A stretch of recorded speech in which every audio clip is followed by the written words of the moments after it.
રેકેટનો પર્દાફાશ થયો। અમદાવાદ સહિત વિવિધ સ્થળોએથી મોબાઈલ ચોરી કરનારની ધરપકડ કરવામાં આવી। 9.20 લાખના મુદ્દામાલ સાથે 4 આરોપીઓની ધરપકડ કરાઈ।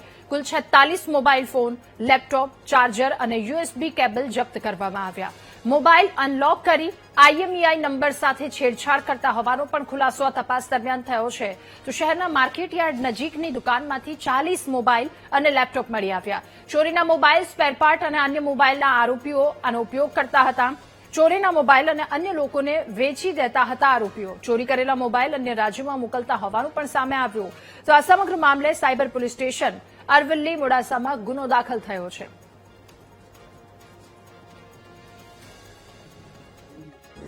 અને ઓર્ગેનાઇઝડ વેમાં ગુજરાતમાંથી અન્ય જગ્યાએ ચોરીના મોબાઈલ અહીંયા કલેક્ટ કરવામાં આવે છે, એને મોડિફિકેશન કરવામાં આવે છે અને ત્યાર પછી એને બીજી જગ્યાએ વેચવામાં આવે છે।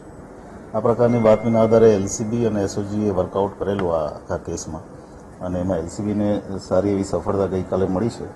અમે ટોટલ 4 આરોપીઓ આમાં પકડ્યા છે। અત્યારે મુખ્ય આરોપી જે છે એ અમદાવાદનો છે, તિલ્લી કરીને મોહમ્મદ હુસૈન ઉર્ફે તિલ્લી, કે જે અમદાવાદના અલગ અલગ એરિયામાંથી અલગ અલગ જગ્યાએથી મોબાઈલની ચીલ ઝડપ અથવા ચોરી